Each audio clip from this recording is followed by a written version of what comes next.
GVH stock analysis Thursday. Is it a buy or not? Watch this 1 minute video till the end to find out.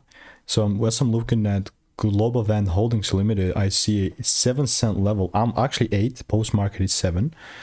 With a 7% correction, actually very similar.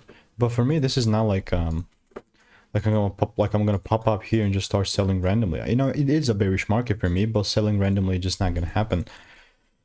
Even with this in mind, I have had like 3 results in my Discord server at that point. But for me to really be bullish, because a lot of people are like, Mr. Sick, okay, but when is it going to be bullish? Well, yeah, if I see a full candle close above 14 cents, then that's a very good chance that I can shift my whole bias. But for right now, it's just bearish idea, bearish market, and I'm still going to keep exactly how it is. I'm not going to change a thing, because I know my discretion and I'm sticking to my process and formula, because I'm not the most intelligent guy, but I'm a very process-driven person. And this process I've refined over 5 years. Now, if you want to learn that and get picks, click the first link in the description. Absolutely risk-free. 1,200 people have gotten enrolled.